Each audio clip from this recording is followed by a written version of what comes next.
নমস্কার বন্ধুরা, আবারও ফিরে এসেছি ভালো থাকার গপ্পের আসর নিয়ে। আজ আমি আপনাদের পাঠ করে শোনাব সুচিত্রা ভট্টাচার্যের লেখা রোদ চশমা। বারবার 3 বার। এবারও কেটে গেল লাইন। কেটে গেল না কেটে দিল? সমর্পণ কি সত্যিই তবে সম্পর্কটা ছিঁড়ে ফেলতে চায়? সেলফোনটা হাতে নিয়ে ভোম হয়ে কিছুক্ষণ বসে রইল ঝিকমিক। ক্যান্টিনের ছেলেটা কখন চিকেন চপ রেখে গিয়েছে টেবিলে। ঝিকমিকের ভ্রুক্ষেপ নেই। মাঝে মাঝে আনমোনা চোখ চলে যাচ্ছে মোবাইলের পর্দায়। অমনি বুকটা কেমন হু হু করে উঠছে। না, শালমুলিরা যা বলছিল সেটাই সত্যি। নির্ঘাত এখন মঞ্জিনীর নৌকায় ভিড়েছে সমর্পণ। আশ্চর্য, এইভাবে ঝিকমিককে ডিচ করল। এইভাবে টানা 8 মাস ধরে তারা স্টেডি চলছিল। একদিনও তাদের মধ্যে কোনো লড়াই ঝগড়া হয়নি। অকাতরে সে কত কি উপহার দিয়েছে সমর্পণকে। সব কিছু হজম করে বেমালুম অ্যানাকোন্ডা বেনে গেল নাকি অজগর। পেট ভর্তি হয়ে গিয়েছে, এখন আর তাকাচ্ছেই না ঝিকমিকের দিকে। অত দামি একখানা ইটালিয়ান সানগ্লাস কিনে দিয়েছিল সমর্পণকে। টাকার জন্য বাবাকে কত টুপিটাপা দিতে হয়েছিল। তার এই প্রতিদান পেল ঝিকমিক। বিশ্বাসঘাতকতা তোমার আর এক নাম সমর্পণ। ক্যান্টিনে আজ তেমন ভিড় নেই। একে শনিবারের বিকেল, তাই আজ ভারত বনাম পাকিস্তানের ওয়ানডে। কার দায় পড়েছে 4:30 অবধি কলেজে বসে থাকার? নেহাত ঝিকমিকের আজ পা সরছে না, নইলে সেও তো কখন হাওয়া হয়ে যেত। বিষণ্ণ মুখে ঝিকমিক চপ ভাঙল। চামচ করে সবে মুখে পুড়ছে, কোত্থেকে হঠাৎ সামনে নিবেদন। উল্টো দিকে বসতে বসতে বলল, কিরে সেঁকো বিষ খাচ্ছিস নাকি? ঝিকমিক উত্তর দিল না, মুখভঙ্গি করল সামান্য। এমনিতে নিবেদন ছেলেটা খারাপ নয়, তবে বড্ড বেশি গায়ে পড়া, একটু বোকা বোকাও। ঝিকমিকের ওপর তার ভালোই দুর্বলতা আছে। ইন্টুমিন্টু করার জন্য ছোকছোক করছে সারাক্ষণ। মাঝে মধ্যে নিবেদনকে খারাপ লাগে না, আবার কখনো কখনো ওর ফেভিকল হালচালে ঝিকমিকের গা জ্বলে যায়। আজ তোর অ্যাপো নেই? গোল গোল মুখের নিবেদন চোখ জোড়া পিটপিট করছে। ঝিকমিক গোমরা গলায় বলল, জেনে তুই কি করবি? দাঁত দেখাচ্ছ কেন বস? মনে হচ্ছে মুড ভালো নেই। বুঝিসই যখন পিন মারছিস কেন? তোমাকে ফিউজ দেখলে আমারও যে বুকটা পিনপিন করে বস। নিবেদনের স্বরে আচমকা মাখন। কি হয়েছে রে ঝিক, বল না। ঝাঁঝালো চোখে একবার নিবেদনকে দেখেই চোখ সরিয়ে নিল ঝিকমিক। আহা, চেপে রেখে লাভ আছে, বরং ঝেড়ে কাশলে মনটা হালকা হয়। বেশি ঘ্যান ঘ্যান করতে হলো না। 2-4 বার বলতেই ঝিকমিকের বুকের ভিতরে জমা বাষ্পটা বেরিয়ে এলো। গড়গড় করে উগড়ে দিল সমর্পণের সাম্প্রতিক কীর্তিকলাপ। কিভাবে সে ঝিকমিককে ডচ করে করে বেরিয়ে যাচ্ছে। রিভার্স সুইপ মেরে কিভাবে দূরে ঠেলে দিচ্ছে ঝিকমিককে। এখন টিপকপালি খুশকি চুল মঞ্জিনীর জন্য সমর্পণ কতটা ফিদা কিছুই জানাতে বাকি রাখল না।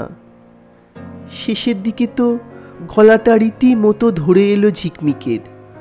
ফোঁচ ফোঁচ নাকও টানল বার কয়েক। নিবেদনও ভারী ব্যথিত হয়ে পড়েছে। কাঁপা কাঁপা গলায় বলল, আমি জানতাম। কি জানতি? এইরকমই একটা কিছু পরিণতি হবে। সমর্পণের মতো থার্ড গ্রেড ফ্ল্যাটে তুই কি করে মজলি? আমি তোকে কতবার সাবধান করেছি, পাত্তাও দিসনি। ঝিকমিক একটুক্ষণ চুপ, নিথর। মনোবেদনাটা নামিয়ে দিয়ে বুকের হু হু ভাব একটু কমেছে বটে, তবু চিনচিন একটা কষ্ট যেন রয়েই গিয়েছে।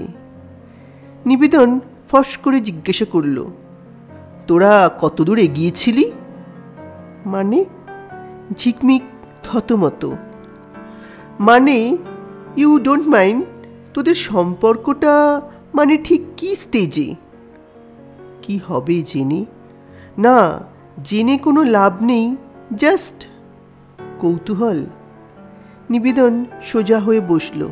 থাকগে যাক, পাস্ট ইজ পাস্ট। জীবনটাকে তুই আবার নতুন করে স্টার্ট কর। আমার আর কিছু ভালো লাগছে না রে, মরে যেতে ইচ্ছে করছে। বালাই শার্ট, মরবি কেন?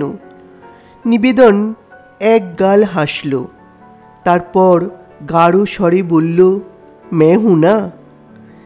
নিবেদনের এই কথাটুকুতেই যেন কোনো জাদু ছিল। চমকে তাকিয়েছি ঝিকমিক। এই প্রথম ছেলেটার চোখ দুটোকে গরুর চোখ বলে মনে হচ্ছে না। অর্ধেক চপ ভেঙে নিবেদনের দিকে বাড়িয়ে নিচু গলায় বলল, নে শেয়ার কর। ঝড়ের মতো কেটে গেল 6টা মাস। পার্ট 2 পরীক্ষা শেষ, কলেজ লাইফের ইতি। এখন শুধু রেজাল্টের প্রতীক্ষা। গত 6 মাসে অনেকটাই বদলে গিয়েছে ঝিকমিক। সমর্পণের শোক জুড়িয়েছে অনেকটাই, এতটাই ঠান্ডা যে রীতিমতো স্বর পড়েছে তাতে। এখন নিবেদনই তার ছায়া সঙ্গী। দুজনে একসঙ্গে ঘুরছে যত্রতত্র, নন্দন, একাডেমি, লেকের পাড়, গঙ্গার ঘাট। মাঝে তো একদিন বিনা কারণে ভিড় লঞ্চে চেপে বেলুর চক্কর মেরে এলো দুজনেই। সারাক্ষণই চলছে কপত কপতির মতো সুধা বিনিময়। নিবেদনই বকবক করে বেশি, তবে শুনতে মন্দ লাগে না ঝিকমিকের। মনে হয় এই একটিমাত্র ছেলের চোখে তো অন্তত সে স্বর্গের অপ্সরী। বুঝিবা তার জন্য আকাশ থেকে মস্ত চাঁদটাকে পেরে আনতে পারে নিবেদন। তবু যে কেন হঠাৎ হঠাৎ উদাস হয়ে যায় মন। হয়তো কোনো আইসক্রিম বারে ঝিকমিকের আঙুল নিয়ে খেলা করছে নিবেদন। ঝুপ করে ঠিক তখনই যেন কোথা থেকে এসে হানা দেয় সমর্পণ, সশরীরে নয়, স্মৃতি হয়ে। আহা, সমর্পণটা কি দারুণ ম্যানলি ছিল। 6 ফুট ছুঁই ছুঁই হাইট, চওড়া কাঁধ, বাউন্সি চুল। চোখে চোখ রেখে যখন তাকিয়ে থাকতো, বুকে যেন ক্যাটরিনার দাপাদাপি। মোটর বাইক চালাতো কি জোরে, বাপস। ঝিকমিক যেন উঠছে, রকেটে করে তাকে উড়িয়ে নিয়ে যাচ্ছে সমর্পণ। এখন মোটর বাইকের সেই ব্যাক সিট মঞ্জিনীর দখলে। স্রেফ গায়ের রং ফর্সা বলে ঝিকমিককে কোনোই মেরে দিল ওই টিপকপালি। কোনো মানে হয়? ঝিকমিকের এই সব ক্ষণিক ভাবান্তরগুলো কিন্তু নিবেদনের চোখ এড়ায় না। এই তো সেদিন বোটানিক্যাল গার্ডেনের অর্কিড হাউসের শুনশান নির্জনতায় ঝিকমিককে চুমু খাওয়ার উপক্রম করছিল। হঠাৎ দেখল ভারী অন্যমনস্ক হয়ে গিয়েছে ঝিকমিক। তার চোখ দুটো যেন নিবেদনকে ছাড়িয়ে চলে গিয়েছে অনেক দূরে, অন্য কোনো দেশে। নিবেদনের মেজাজটা ঝুল খেয়ে গেল। বেজার মুখ করে বলল, এই তোর ব্যাপারখানা কি বলতো? কি হয়েছে তোর? মাঝে মাঝেই মেঘলা হয়ে যাস কেন? ঝিকমিক আরও উদাস স্বরে বলে, কই না তো। বললেই হলো। নিবেদন ঝিকমিকের কাঁধে হাত রাখল, জেরার ভঙ্গিতে বলল, তুই এখনো সমু রাস্কেলটাকে ভুলতে পারিসনি, তাই না? জোর গলায় অস্বীকার করতে পারল না ঝিকমিক। অস্ফুটে বলল, হয়তো। এরকম করলে তো চলবে না, তোকে ভুলতেই হবে। চেষ্টা তো করছি। ভোলার একটা প্রসিডিওর আছে, অনেক সিস্টেমেটিক্যালি এগোতে হবে। কীরকম? তোদের মধ্যে যে লিঙ্কগুলো ছিল সেগুলো একদম ছিঁড়ে ফেল। তুই তো ওকে অনেক গিফট দিয়েছিলি, তাই না?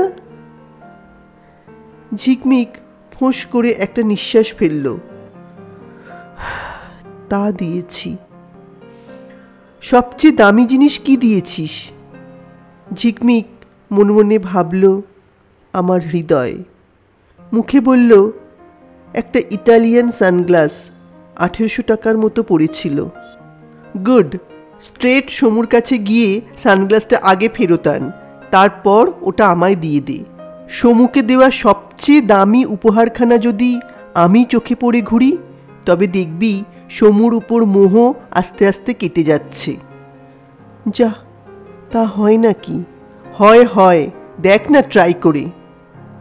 2-1 সেকেন্ড ভাবল ঝিকমিক, বলল, কিন্তু দেওয়া জিনিস ফেরত চাইব? অফকোর্স, ও যদি তোকে মনটা দিয়েও ফেরত নিয়ে নিতে পারে, তুই সামান্য একটা সানগ্লাস ফেরত চাইতে পারবি না? নিবেদন আরও একটু ঘন হলো ঝিকমিকের। অনুনয়ের স্বরে বলল, ওই সানগ্লাসটা তুই আমায় এনে দে ঝিক, নইলে আমাদের সম্পর্কটা যে দানা বাঁধবে না। ঝিকমিক দ্বিধা মেশানো স্বরে বলল, দেখি। দেখি নয়, ডু ইট ঝটপট। আমার কাছে খবর আছে সমু দিল্লি কেটে পড়ছে, তার আগেই ফয়সালাটা করে ফেল। মনের সঙ্গে প্রচুর লড়াই চালিয়েও সমর্পণের কাছে যেতে পারল না ঝিকমিক। ওভাবে কি দেওয়া জিনিস ফেরত চাওয়া যায়? পরের জন্মে তাহলে কালীঘাটের কুকুর হতে হবে না? তবে নিবেদনকেই বা সে দুঃখ দেয় কি করে? তাকেও একখানা সানগ্লাস তো কিনে দিতেই হয়। দিল। অবিকল একই রকম দেখতে, গায়ে একই ইতালিয়ান কোম্পানির লেবেল, শুধু একটাই যা তফাৎ, জিনিসটা নকল, সস্তার, ধর্মতলার ফুটপাত থেকে কেনা। তা সেই নকল চশমাতেই নিবেদন বেজায় আহ্লাদিত। আসল নকলের তফাৎ সে থোড়াই বোঝে। রঙিন কাচের আড়াল থেকে ঝিকমিকের আনমোনা ভাবটাই বা তার আর চোখে পড়ে কই। দেখতে দেখতে পার হয়ে গেল আরও 3টে বছর। নিবেদনের সঙ্গে ঝিকমিকের বিয়ে হয়েছে সদ্য। ঠিক সদ্য নয়, মাস 5 তো হলোই। সিমলা মানালিতে হানিমুন সারা, এখন দুজনেই মন দিয়েছে কাজকর্মে। হঠাৎ এক বিকেলে সমর্পণের সঙ্গে দেখা। গড়িয়াহাটে শপিং করতে এসেছিল ঝিকমিক। একখানা বাহারি বেডশিট কিনেই দোকান থেকে বেরোচ্ছে, সামনেই সমর্পণ। পড়ন্ত রোদে চোখে সেই সানগ্লাস। ঝিকমিক পলকের জন্য হতচকিত। পাশ কাটিয়ে বেরিয়ে যাবে কি না ভাবছিল, সমর্পণই রাস্তা আটকেছে। Hi Jhiks, how is life? অগত্যা ঝিকমিককে দাঁড়াতেই হয়, কথাও বলতে হয়।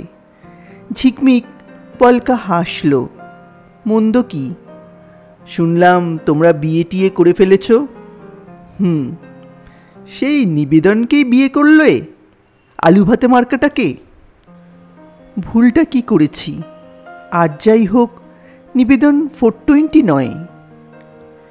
ঝিকমিক ভেবেছিল কথাটার প্রতিক্রিয়ায় নির্লজ্জের মতো হা হা করে হেসে উঠবে সমর্পণ, কিন্তু তেমন ঘটল না। সমর্পণ যেন চুপসে গেল একটু। শুকনো মুখে বলল, তুমি এখনো আমার ওপর চটে আছো, তাই না? না তো, পাস্ট ইজ পাস্ট। হুবহু নিবেদনের মতো করে কথাটা বলল ঝিকমিক। তেরচা চোখে জিজ্ঞেস করল, তোমার কি খবর? কবে বিয়ে করছো মঞ্জিনীকে? সমর্পণ দুদিকে মাথা নাড়ল। করছি না। ও, তার মানে ওকেও ল্যাং মারলে?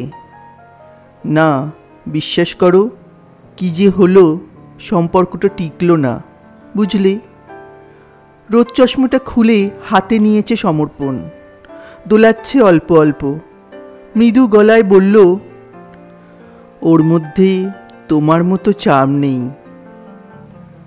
মস্কা মারছ? ভাবছ কাটা ঘায়ে নুনের ছিটে পড়বে?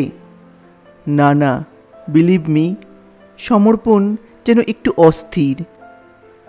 তোমার কাছে মিথ্যে বলবো না, মঞ্জিনী ছাড়াও আরও 2-4 জন এসেছে আমার জীবনে, কিন্তু কিন্তু ইউ আর ডিফারেন্ট ঝিক। আমি তোমাকে সত্যিই খুব মিস করি। ঝিকমিকের গাটা শিরশির করে উঠল। সমর্পণের ডায়লগবাজি বিশ্বাস করার কোনো মানেই হয় না। তবু যে কেন দুঃখী দুঃখী মুখখানা দেখে মায়া জেগেছে বুকে, নাকি এ মায়া নয়, অন্য কিছু।